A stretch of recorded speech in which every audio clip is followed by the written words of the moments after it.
Confused about which supplements you need for better sleep? Today I welcome Shae Leonard to the Sleep Whisperer podcast.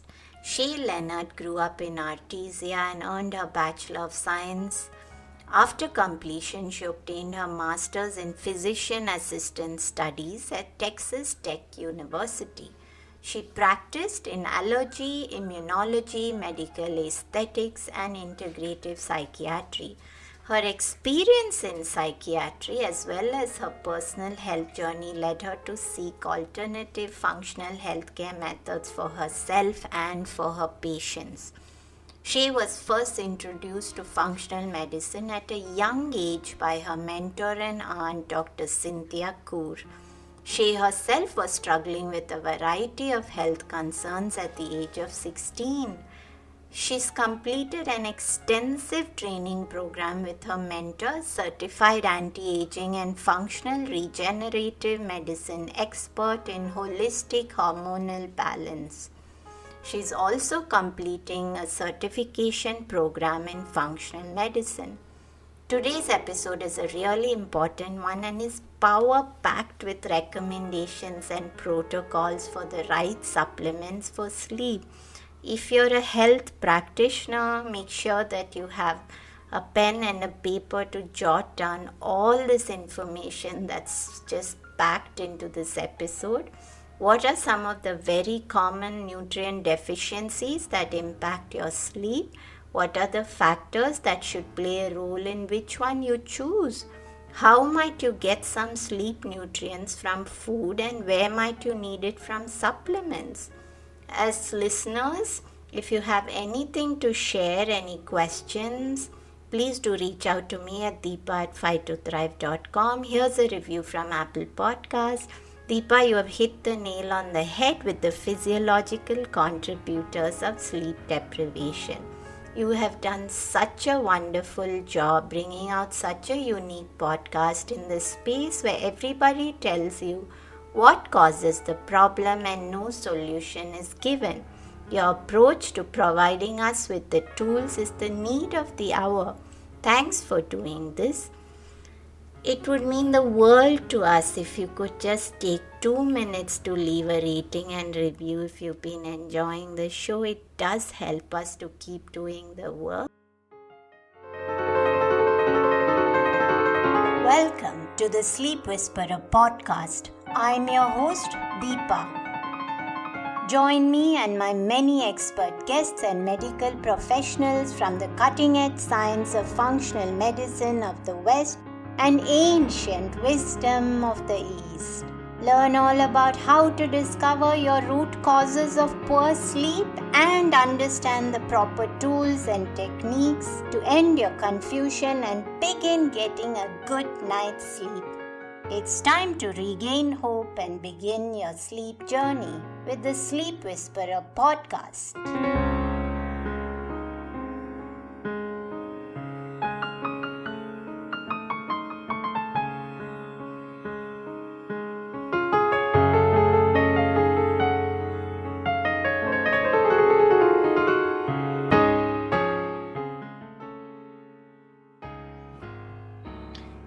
Shae, it's great to have you on the show today. It's such a pleasure speaking with you. And I know that this is a subject that I've been wanting to speak about in much more detail than I've addressed in other episodes. And we're talking about nutrients and supplements for sleep. So I know this is an episode that a lot of people are looking forward to as well. So let's first, because you've got a fascinating background and you had a mentor who specialized in anti-aging and regenerative medicine. You yourself have a special interest in mental health and psychology. And I know you also battled with a lot of chronic illness, and like anyone who finds their way on this path, you've had your special story of figuring that out like a puzzle, and then one fine day it suddenly fell into place, and which is what led you into this passionate work which you're doing today. So Tell our listeners about this little bit of background before we jump into our conversation. Perfect. So thank you so much for having me. I'm really excited to be on here today and talking about sleep and different supplements and nutrients because it's so important and I'm so passionate about it. And so I definitely struggled through my own health journey with digestion issues and neurological issues related to my menstrual cycle, and went through conventional medicine and lots of neurologists and anti-epileptic medications and all of these things. And it really came down to figuring out that it was a leaky gut issue that turned into leaky brain from toxins and a lack of nutrients and a B6 deficiency and several different hormonal issues, etc. So big story through the whole part of growing up and trying to figure out. So I knew I wanted to do medicine and decided to go be a PA. And so I am a licensed certified physician assistant, and I have practiced in psychiatry as well as allergy and immunology for years. And I loved doing that. I learned about genetics and a lot of nutrients as well. One of my supervising provider through psychiatry is amazing. And he really taught me a lot about supplements and nutrients. And so that was really exciting for me. And then I decided that functional medicine was really more of the direction I wanted to pursue fully, and started a functional medicine school and have continued through that. And I have one more semester left and I'll be finished and graduated from there. And that really has kind of brought me to where I am today, doing online health coaching and concierge health consulting with clients currently. So did you ever struggle with sleep yourself? Yes, off and on. I've always been a sleeper and sleep's always been important to me. But when I was going through health issues, specifically digestion problems, there were countless times where I'd wake up in the middle of the night in a lot of pain from digestion issues. And that was really what was causing my sleep issues. Or anxiety. I had a lot of fear and limiting beliefs that would cause some issues falling asleep. But overall, I have always valued sleep since I was little. And I'm lucky to say that I do not take anything for sleep and have it in years and years and sleep 9 wonderful hours a night, which I know is not the case for everybody. And so that is a big part of my practice, is seeing people who struggle with insomnia. So I see it often. Oh, so Shae, I do want us to go really deep into this whole world of nutrients and supplements. So what's really the connection between nutrients and sleep itself? Why do they play such a big role in how the quality of sleep is for somebody? Yeah. So I think one of the biggest things we like to pay attention to is what our serotonin and melatonin cycle is doing at nighttime. And that often starts with, cortisol and our modern lifestyle. So we see these hormones and these neurotransmitters that can get out of whack due to nutrient deficiencies such as B6. We have to have B6 to convert 5-HTP, which is 5-hydroxytryptophan, into serotonin. Well, serotonin actually creates melatonin, and we have to have that to sleep. So oftentimes, whether I do organic acid testing or whatever the case may be, we see individuals who are waking up at 2 a.m., taking melatonin at 9 p.m. does nothing for them, but they're waking up early morning. And oftentimes we see that that's an issue in this serotonin pathway, where they are not producing adequate serotonin. Well, 95% of serotonin is produced in the gut. And so we always come back to, it's a gut health issue. We're not getting the right amino acids like tryptophan to be taken and metabolized into 5-HTP, which in turn can turn into serotonin, melatonin, and help you sleep well throughout the night. That's one very common dynamic I see. Magnesium deficiency, very common. I can't count how many clients that we have helped simply by giving them magnesium at night to really help them sleep, and they're severely magnesium deficient. So really important mineral to really help calm the nervous system, and it actually potentiates GABA, which also is a dynamic in sleep issues, an imbalance between GABA, which is our primary inhibitory neurotransmitter, and glutamate, which is our primary excitatory neurotransmitter. Oftentimes those can get out of balance, which when we try to go to bed, our glutamate is too high because we had MSG, for instance, for weeks or that day, or various other causes, but stress at a baseline, inflammation, infections, gut issues can increase glutamate. So we can see an imbalance. Well, your body is not doing anything bad. It's doing what it can with the circumstances that it has been told, right? The signals it's being given. And then of course, stress and cortisol. I think that adequate sleep hygiene is probably one of the most simple but underutilized pathways that people need to focus on. We kind of go and do, and then we're watching TV and it's 9:30 at night and we go lay in bed and turn off the light and expect our body to go to sleep. Well, we just ate dinner 30 minutes ago. We just, watched a crime drama with all this bright light, and we expect our body to go to sleep, and it just doesn't work that way. Our cortisol's up, our sympathetic dominant state is too elevated. We just aren't giving our body the right signals to really get into a deep sleep. So those are just a few of the different dynamics that can be at play. And oftentimes it's a combination of those things that really impact sleep.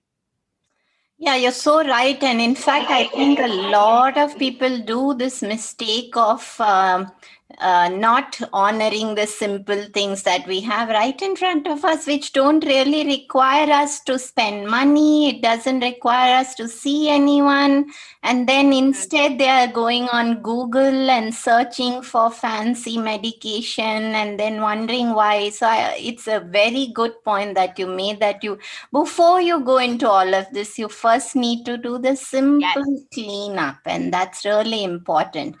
Shae, I want to talk a little bit about do diets themselves induce certain deficiencies which can then impact your sleep? Because one of the things I've seen is that people read a lot about these very specialty therapeutic diets. For example, they've been told that a specific diet is really good for thyroid health, and they start following a book, and maybe they don't have a practitioner who's looking at how removing certain components of a diet overall and making a diet a bit restrictive itself can induce some deficiencies.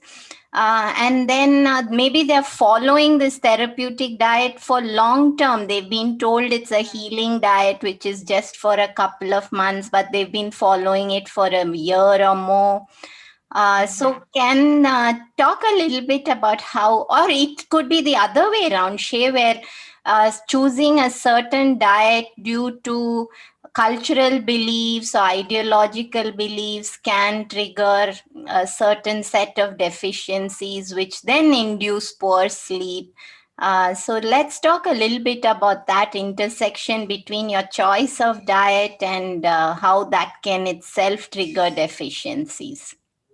Yes, you're absolutely right. And that's something, especially nowadays, and I'm sure you see this often too, there's so many trends and fad diets and different things. And so most of the clients I see have been on something, or they've tried some different thing. And 100% we're seeing deficiencies in their blood work from these different diets. And elimination diets or anti-inflammatory diets can be amazing, and they can give rapid relief. And that's what I like to say. That's a rapid relief diet to calm some inflammation down. And then really we need to start adding back those foods that we tolerate well, because we need to be eating the rainbow. We need to have 25 different diverse plants and veggies a week in order to get these cofactors. So that's where it all comes down. So when you think of the Krebs cycle and we see what our macros are, our carbohydrates, our proteins, and our fats, when we take those different types in, number one, we have to have all different types in order to produce energy for us from the cell. And so we don't need to just cut out carbs completely. It's a huge part of the Krebs cycle. We don't need to cut out protein completely. Can you do plant-based? 100%. We just need to be making sure that we're getting adequate amino acids so that we can have those building blocks, because those amino acids create neurotransmitters and they create energy, and it's really vital. And then, of course, we need to have fats. The brain needs fat. We need to have fat. There was a big trend of low fat for a long time and very low carbon. And now it's really the opposite. No, we need to have good high fat, avocados and walnuts and flax and fatty fish if you consume that. And so there's lots of different things, but we need to have those 3 macronutrients because that's part of how we produce energy. And we have to have them either with nutrients, or we're going to have to take supplements if we are missing those nutrients. So for instance, carbohydrates, we take in a carb, and one of the cofactors to help it go down the Krebs cycle is magnesium and B vitamins. Well, if we are seeing an issue in low magnesium and we have low B vitamins, then we're not really taking that carb and utilizing it like we need to. And oftentimes we might need to supplement B vitamins or magnesium. But if you eat a dark green leafy vegetable, it's a carb and it's also full of magnesium. So it already kind of has that cofactor to really kind of help you get down the pathway. If you're just eating an empty carb, it doesn't have any of those nutrients. And so it's really, anti-nutritive. And that's where we can kind of see an issue of how these diets really impact our ability to sleep and produce amino acids and neurotransmitters, and really type of manage some of that body systems. We have to have these micronutrients in order for our bodies to function properly. That's great. So there's so much you're so right about eliminating big groups of so many things, because people, and I know that low fat is still a trend, because in a lot of diet following circles, that still emphasis on fats are very bad. And it's fascinating because I've seen somebody who's eating a very low fat diet, and you can actually see it show up in their serum labs in different forms. Yes. And then it's so beautiful because it all shows up. But then again, it goes back to the right person being able to read your labs. And I think that's where it differentiates, because not if somebody were to go to a doctor and look at their labs, they're not going to tell them about the connection between their labs and what is happening with their diet. And I think that's a key point that people tend to ignore when they're looking at their labs. So let's talk about, I know you spoke a little bit about in the beginning about some of the nutrients that are linked to poor sleep, magnesium, but I'd like us to go a little bit more into that. What are all the common nutrient deficiencies that you see in your practice, and does it show up in the labs as well, or do you go by symptoms? So how do you approach that? So I definitely like to use a combination. I do pretty extensive functional medicine testing and really like to look at micronutrient testing. So I check all the B vitamins, essential, non-essential amino acids, look at neurotransmitter metabolites, and really get a good idea of that, plus, prescriptions. Like I mentioned, B6 deficiency is a part of the pathway to produce serotonin and then melatonin. Well, a lot of clients I see nowadays are on oral contraceptives, which cause B6 deficiencies. And so that's a really common dynamic where I can see that is an issue based on a prescription that they're currently taking, as well as confirm that on the testing And then, of course, their symptoms are saying, I haven't been able to sleep well for years. I also feel kind of drained and anxious and so on and so forth. So B6 is a big one. I see that often. Magnesium deficiency, very, very common. 2/3 of Americans are magnesium deficient. I'm not sure where it is for you guys, but it's pretty common. I see it. Oh, I would say I probably never see someone with adequate magnesium on testing. Yeah. And so that's a very, very common thing. And that comes from, we can get magnesium from different foods for sure. And also B6. So that would be something interesting to speak on. We can have food sources of some of these nutrients that are helpful for us. And then amino acids. We have to have nutrients to have amino acids. We have to take in protein to have amino acids. Things like L-theanine, tryptophan. Those are really important for sleep and to help create adequate sleep cycles. And I see those being deficient quite often as well. So is it that you just, have you come across the connection between omega-3 and sleep? I do love omega-3s. Omega-3s, for me, I have definitely found a combination with that, mostly associated with inflammation, stress, digestive issues. Really, it all is interconnected. And that's what's so beautiful is when we start diving into this, it's so many different things. It can be thyroid problems. It can be, a cortisol issue. We could have low progesterone. I see that all the time in women, and that progesterone potentiates GABA, which like we just mentioned, we need GABA to be, in a good place. So there's so many different factors to insomnia, and there's so many different things that a prescription medication just really doesn't address. It's just a sedative. It's not really working on any of the root causes of some of these deficiencies.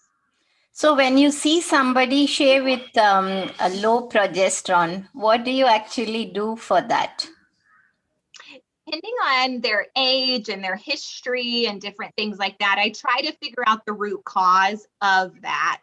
So a lot of times it's stress or a dysfunction in the hypothalamus, pituitary, adrenal, thyroid, gonadal axis, almost always, due to sort of stress, whether it's mental, emotional, or physical, food sensitivities, infections, overgrowth, parasites, whatever the case may be, some sort of stress.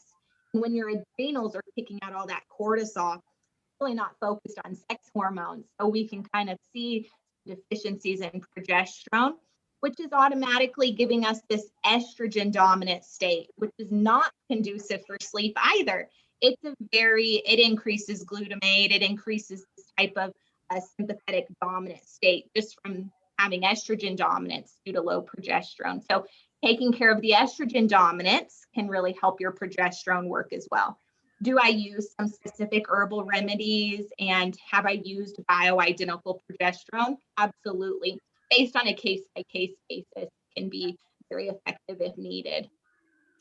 Yeah, that's such a sensible approach because again, I see a lot of people now self-prescribing progesterone, and that can also be quite, it's not that it's a magical bullet that's going to fix everything, because if you haven't done the work cleaning up the liver and the gut, and then you add progesterone, and then that can also cause its own challenges. So I think it's important to bring caution to that. And on that same note, Shae, I want to talk about self-prescribing sleep supplements because that is a very big trend. Because you Google something or somebody tells you that this is the wonder supplement for sleep, and then you don't really look at what's going on inside, but you take that supplements. So can we talk a little bit about what are some of the sleep supplements that people might come across when they are doing their own research, which they might self-prescribe, and do some of them have safety and could they benefit? But also, what are some of the pitfalls that could come up with this kind of self-prescription of sleep supplements? Yes. So the first one that automatically, comes to mind of something that's very simple and safe most of the time that we think of is something like magnesium.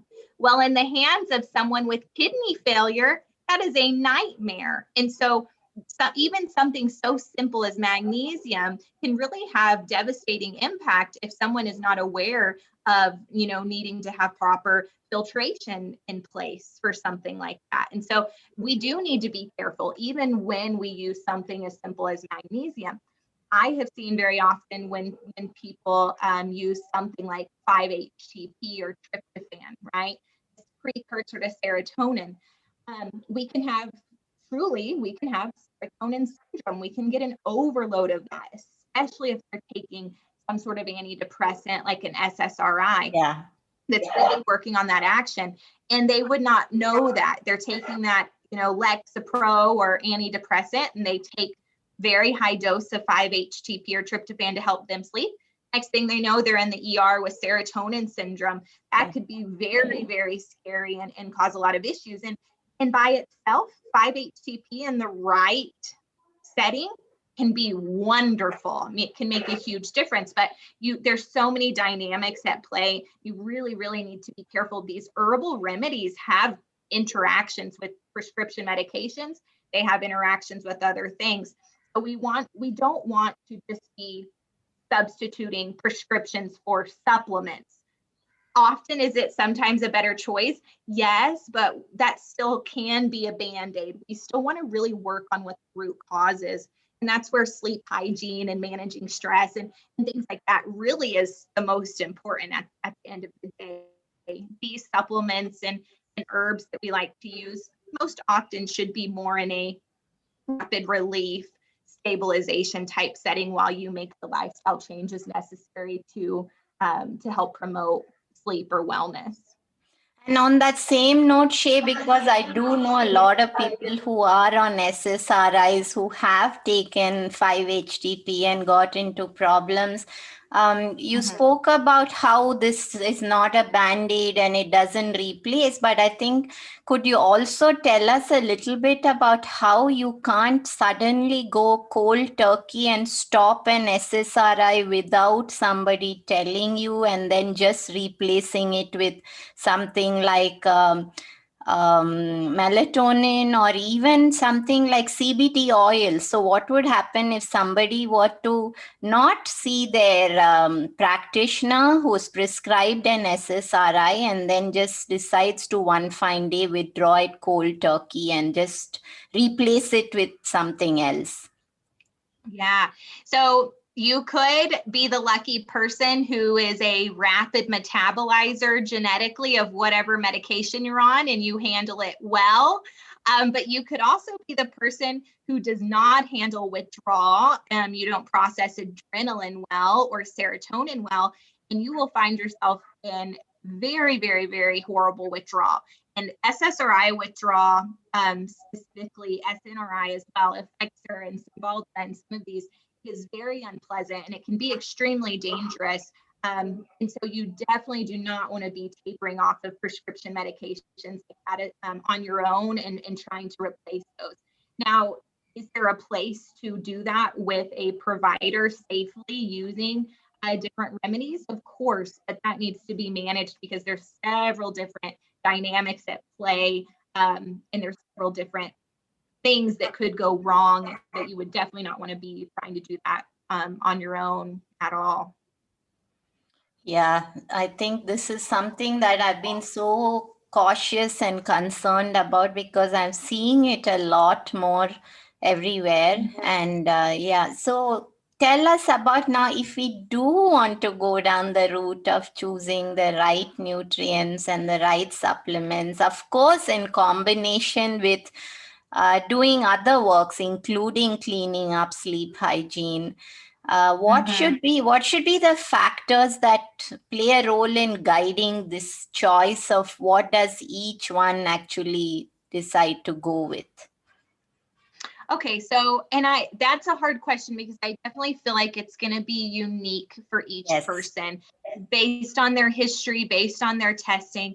like you mentioned, sleep hygiene, of course, every single person needs to do that. But that's where we can kind of come back full circle of, it's not wise to just choose one of these sleep medications on your own over the counter without really understanding how they work, what systems they work on, what side effects they might have. I mean, they all work very differently. 5-HTP works very different than L-theanine, and B6 and melatonin. They all work very differently. Magnesium, and so we can't just really guess at which one might work for you or not work for you. It's going to be completely based on, for me, testing and history and safety based on other prescriptions you might be on or things like that.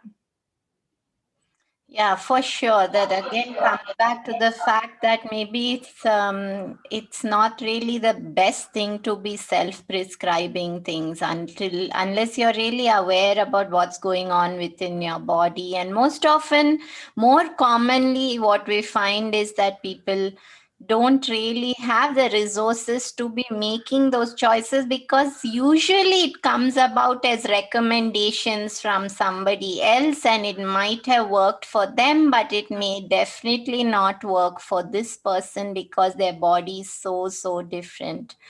And on that note, there are some supplements that could work, and I've seen people swear by it, that my friend told me to take CBD oil or melatonin and I'm sleeping so good, and then they are posting about it, they are advising other people to take it. But there's also the aspect that sometimes it could work temporarily. So you see a little boost, you see that shift in your sleep, but then eventually, if there's deeper aspects going on within your body, it doesn't last, it doesn't sustain. And I think that should be a red flag to anyone, that you need to start digging deeper. So it's not that you move on to the very next supplement that might be the magical bullet for you. So what are your thoughts about that?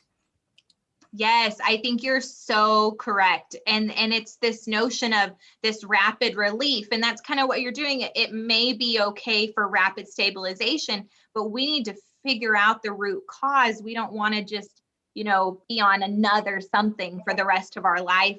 That's still a Band-Aid. Even if it's a little better Band-Aid than a prescription, it's still a Band-Aid.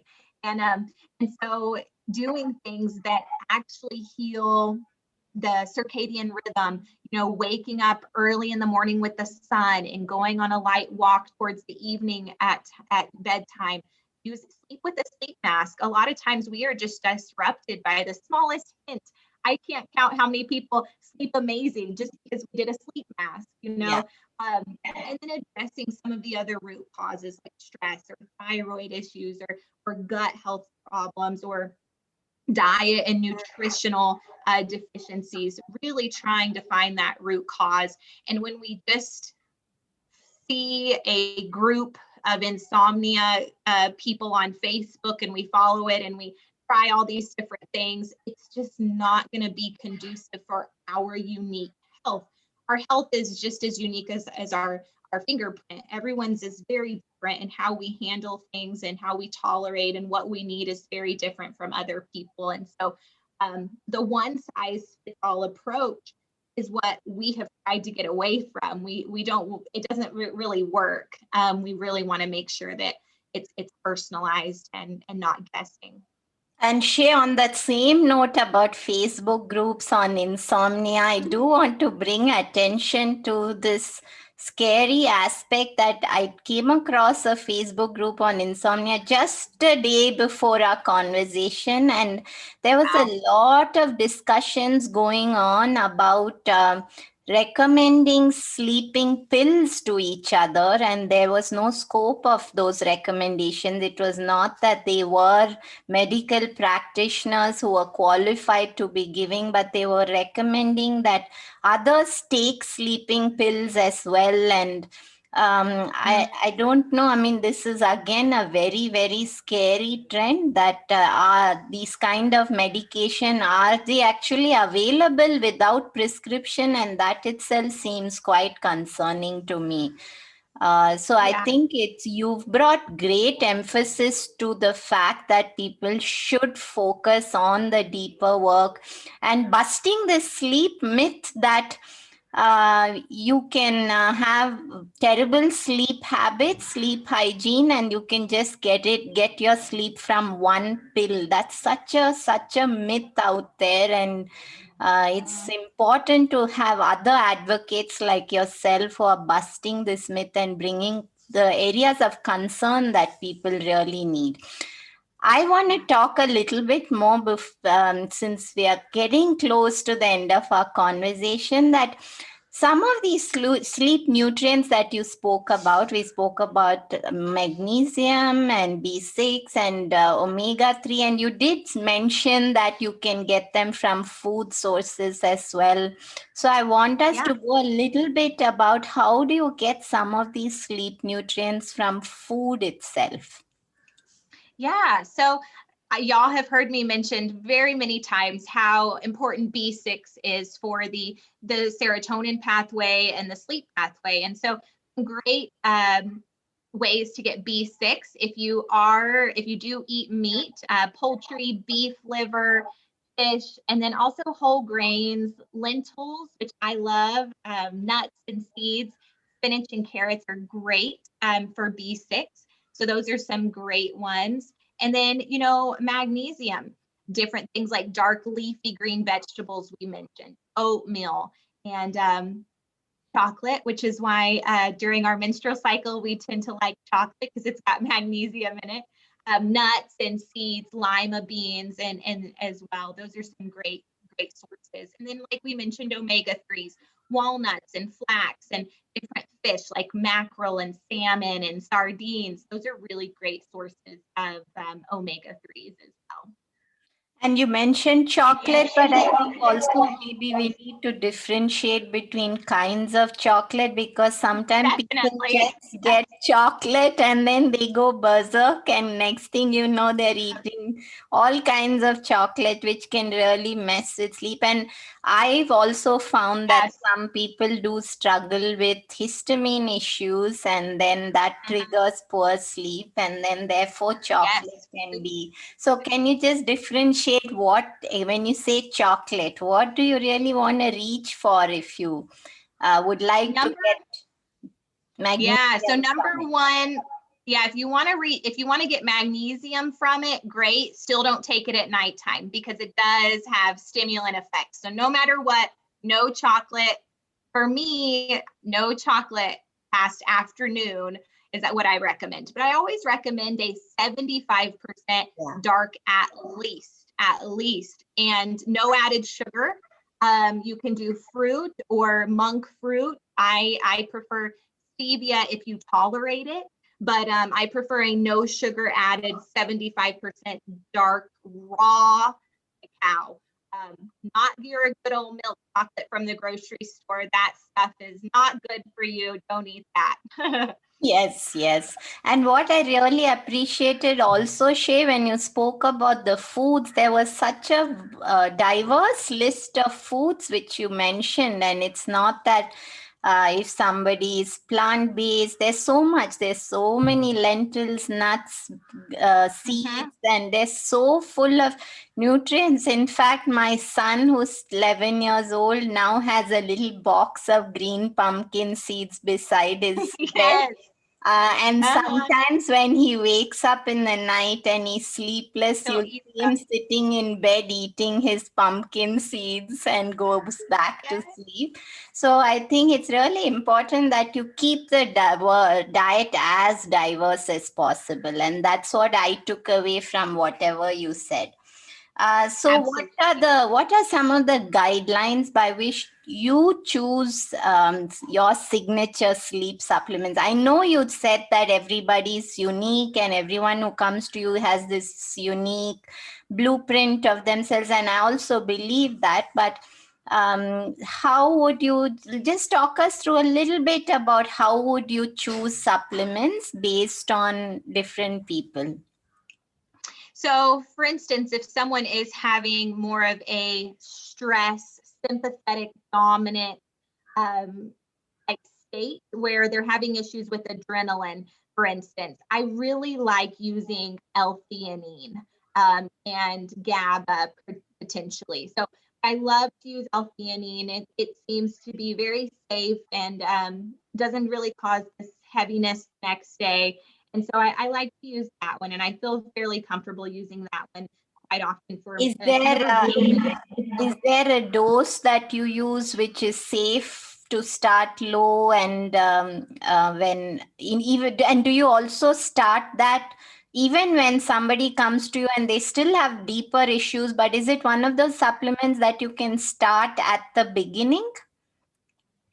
Yes, it is something like we mentioned that I call a rapid relief. We know how important sleep is, and if I want to help someone start exercising and have dietary changes and improve their mood, well, they need to be sleeping, and Yes. so we really try to address that. And so using something like L-theanine even before while we're diving into the root causes is something I do quite often. And 400 milligrams, and it's some people, I have them take it during the day as well, depending on their stress. But 400 milligrams in the evenings is not a bad recommendation.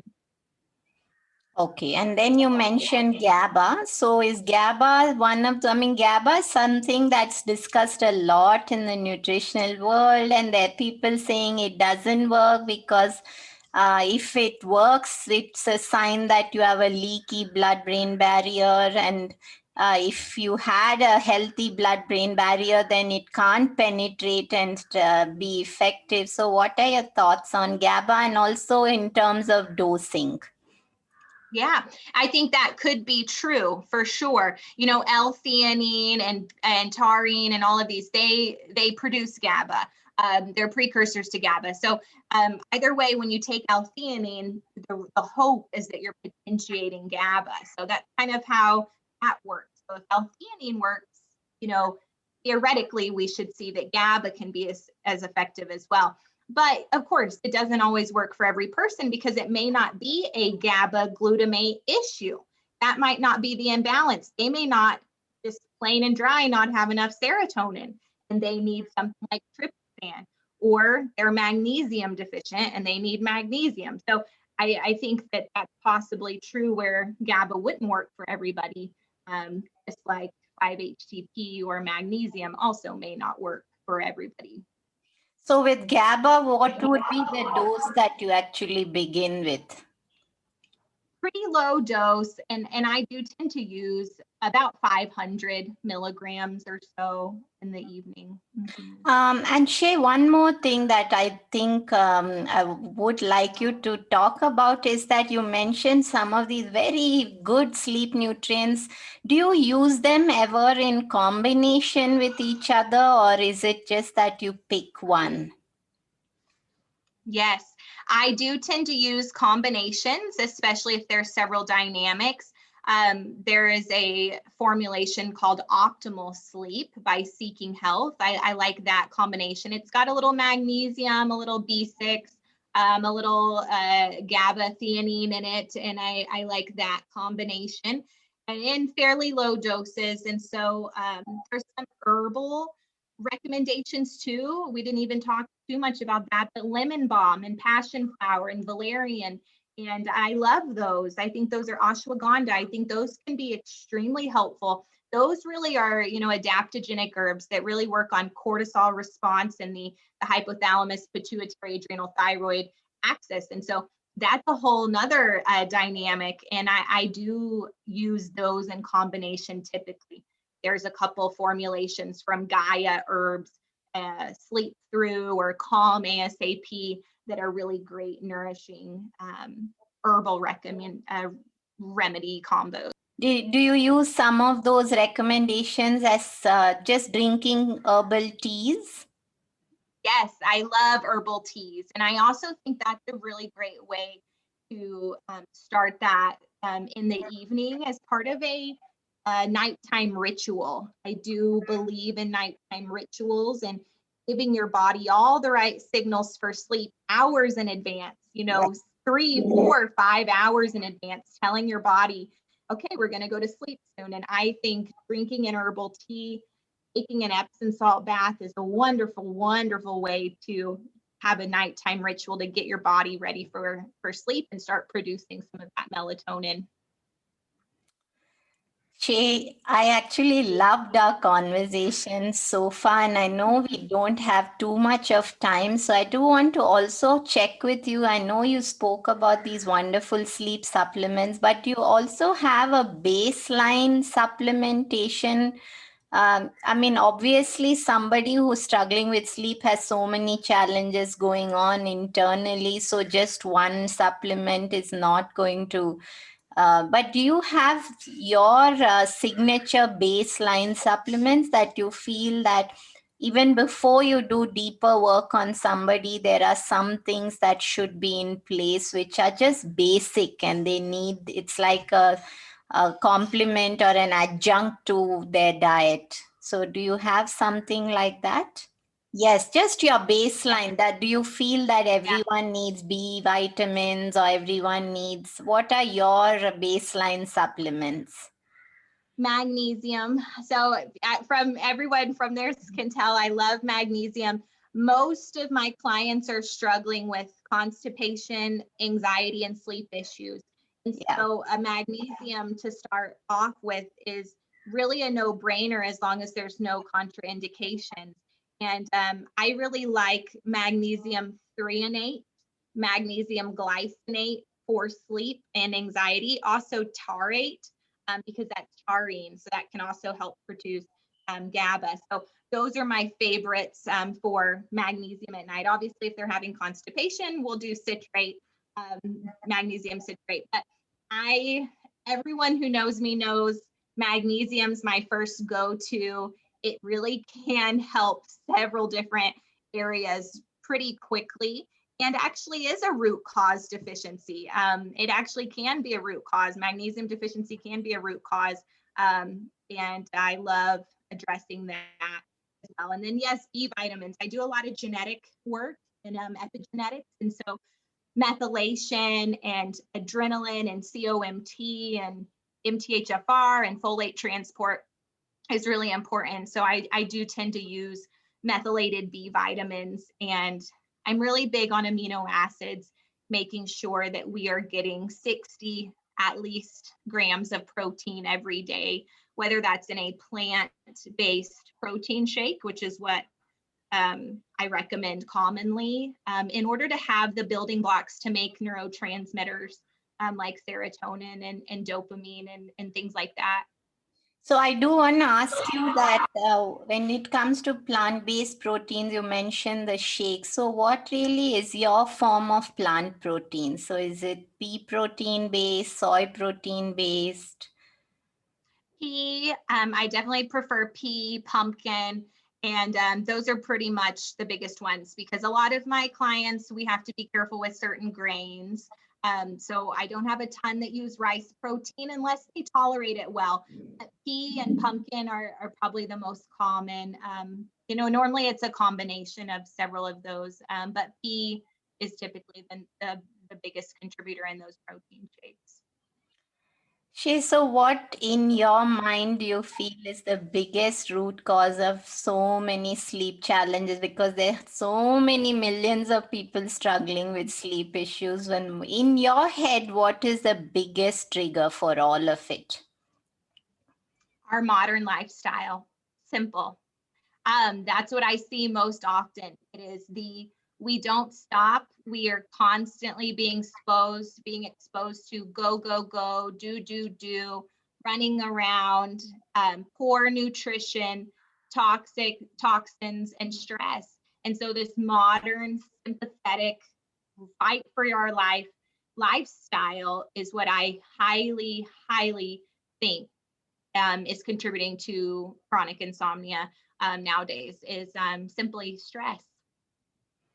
Yeah, absolutely. I totally, and I think I put stress as the first thing that somebody needs to really look at very deeply. And it's amazing how, when you work with someone on a deep level, so many buried stress comes out of them. And then as they start to release that is when true healing actually begins. Yes. And I'd like you Totally. to complete our Sleep Whisperer mantra, Shae. If sleep is the new medicine, then how would you complete it for us? Then nutrition is the new energy. Yeah, why not? Yes, Okay. absolutely. Given the context of our conversation, that's a great mantra as well. Shae, thank you for your wonderful, rich pearls of wisdom related to nutrients and supplements. Where can people find you if they want to know more about you?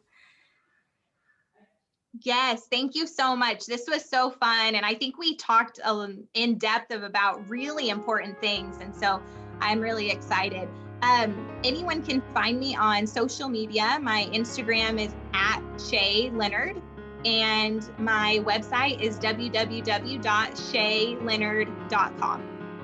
Perfect. Thanks, Shae, for being here, taking out your time and sharing such a wealth of information. And I'm sure this is one of those episodes that's going to be a big favorite because I know it's already my favorite. Oh, good. I enjoyed it too. It was great.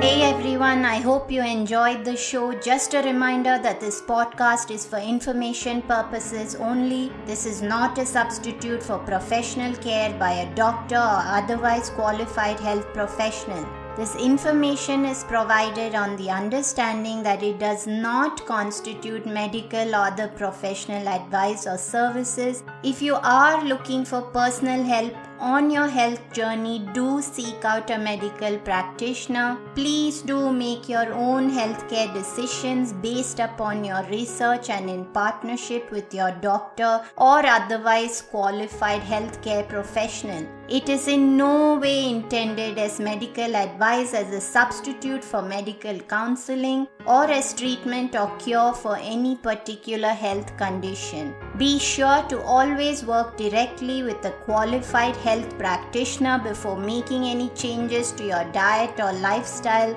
that may feel out of your realm of comfort or understanding. If you are looking for an allied functional medicine practitioner, do seek out more information on www.phytothrive.com or www.sleepwhisperer.pro. It is important that you have someone who is qualified and understands your health personally in order to provide adequate care, especially when it comes to chronic health conditions.